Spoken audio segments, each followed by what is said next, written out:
السلام علیکم معزز سامعین کرام، اللہ تبارک و تعالی آپ کو اپنی رحمت خاص کا سایہ نصیب فرمائے۔ غسل جنابت کا طریقہ یعنی غسل واجب کا طریقہ، حاجت ضروریہ سے فارغ ہونے کے بعد یعنی فلش وغیرہ استعمال کرنے کے بعد وجود کے جس حصے پر کوئی غلاظت لگی ہو اس کو پانی سے صاف کرنا چاہیے، وجود کے اس حصے کو دھونا چاہیے جہاں نجاست اور پلیدگی لگی ہو۔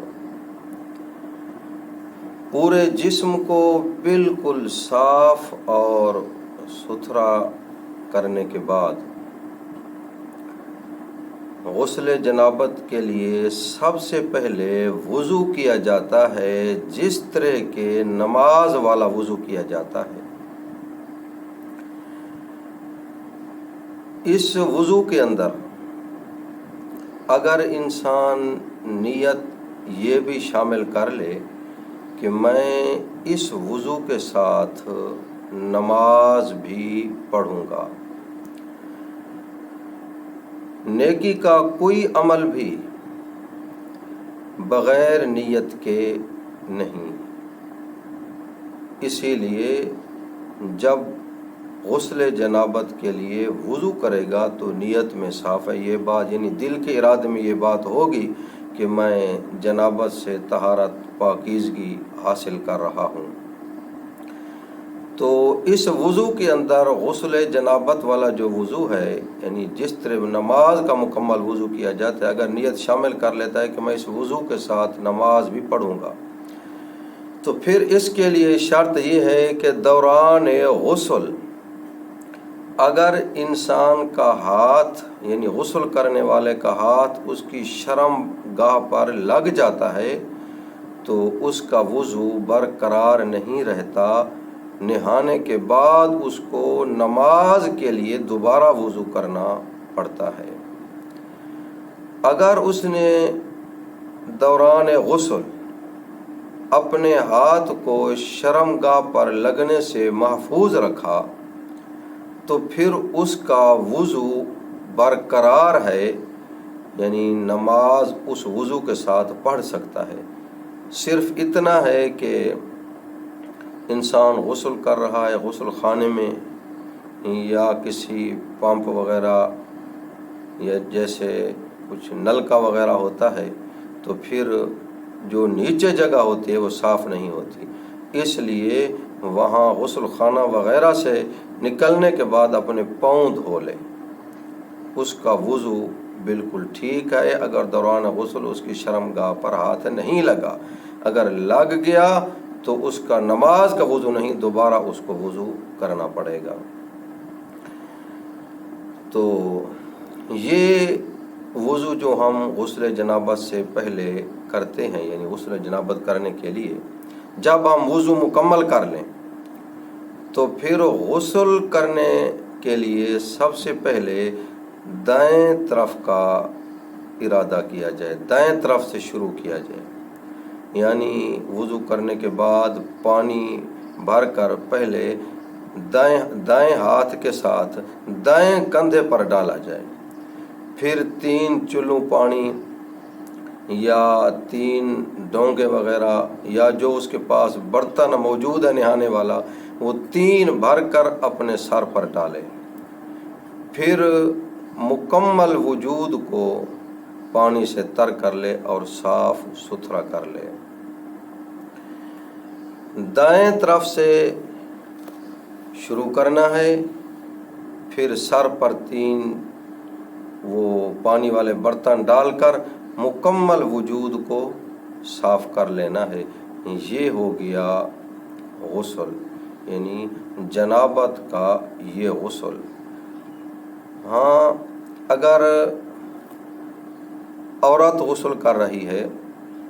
تو اس کا بھی یہی طریقہ ہے، یعنی غسل جنابت کا یہی طریقہ ہے کہ وہ بھی اسی طرح غسل کرے گی۔ البتہ عورت کے سر کے جو بال ہوتے ہیں، یعنی مینڈیاں، چوٹی، جو گوندھے ہوئے بال ہوتے ہیں، ان کے بارے میں یہ ہے، اگر غسل جنابت کر رہی ہے عورت تو یہ گوندھے ہوئے بالوں کو کھولنا ضروری نہیں، وہ پانی کو سر کی بالوں کی جڑوں تک پہنچا دے، یعنی پانی ڈال کر ہاتھ کی انگلیوں سے بالوں کی جڑوں میں پانی پہنچا دے، بس بالوں کی جڑوں کو تر کر لے۔ تو یہ اگر غسل جنابت ہے۔ اگر عورت غسل کر رہی ہے حیض کا یا نفاس کا، یعنی حیض گزرنے کے بعد، نفاس کے دن گزرنے کے بعد، حیض کہتے ہیں یعنی ہر ماہ عورت کو جو ماہواری کے دن آتے ہیں، یہ ہر ایک کی اپنی عادت کے مطابق کم اور زیادہ ہوتے ہیں، یعنی یہ دن گزرنے کے بعد جو عورت حیض کا غسل کرتی ہے یا نفاس کا، نفاس کہتے ہیں جب عورت کو بچہ پیدا ہوتا ہے تو اس کے بعد 40 دن تک اس کو جو خون آتا ہے اس کو نفاس کہتے ہیں۔ اگر عورت غسل کر رہی ہے حیض اور نفاس کا تو اس کے جو مینڈیاں ہیں، چوٹی ہے، سر کے بال گوندھے ہوئے ہیں، ان کو کھولنا ضروری ہے، ان بالوں کو کھولنا ضروری ہے۔ اگر غسل جنابت ہے عورت کا تو ان گوندھے ہوئے بالوں کو کھولنا ضروری نہیں۔ مرد اور عورت کا غسل کا ایک ہی طریقہ ہے شریعت اسلامی کے اندر، صرف اتنا ہے کہ حیض اور نفاس کا اگر غسل ہے تو عورت اپنے گوندھے بالوں کو کھول لے، اگر غسل جنابت ہے تو پھر ان بالوں کو کھولنے کی ضرورت نہیں، البتہ پانی کو سر کے بالوں کی جڑوں تک پہنچایا جائے۔ ایک اور بات بھی کہ اگر پانی کا خاوند اور بیوی کے لیے ایک ٹپ ہے پانی کا، یعنی ایک بالٹی پانی جہاں انہوں نے نہانے کے لیے ذخیرہ کیا ہوا ہے، ایک ہی برتن ہے، تو وہ خاوند اور بیوی دونوں اکٹھے اس برتن سے پانی لے کر دونوں غسل کر سکتے ہیں۔ یہ نہیں کہ اس پانی کو صرف مرد ہی ہاتھ لگائے اور غسل کرے یا صرف عورت ہی ہاتھ لگائے غسل کرے، بلکہ ایک ہی برتن سے وہ دونوں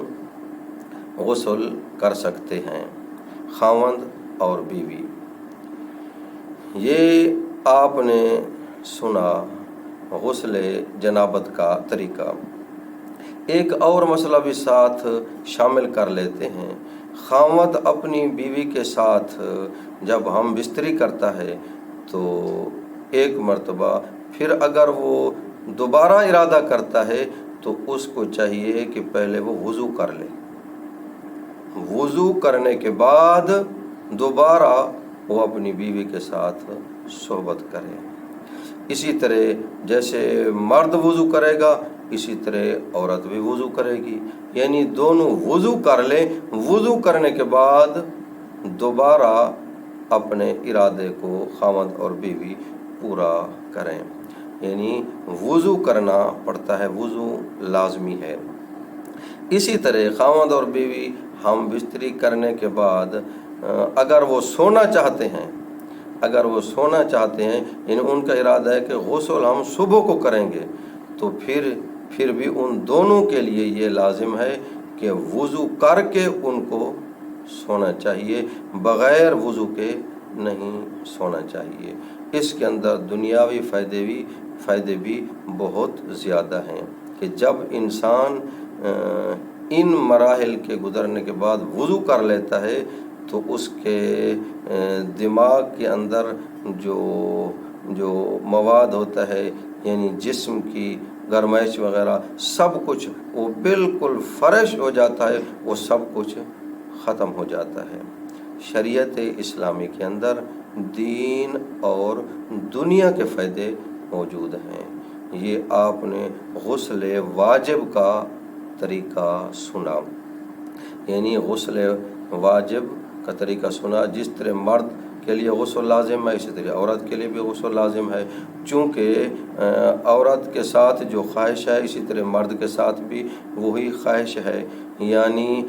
احتلام وغیرہ مرد کو بھی ہوتا ہے اور عورت کو بھی ہوتا ہے۔ احادیث کے اندر صحابیات نے مسئلے پوچھے اللہ کے رسول صلی اللہ علیہ وسلم سے، آپ صلی اللہ علیہ وسلم نے ارشاد فرمایا جب عورت پانی دیکھے تو اس کو غسل کرنا چاہیے۔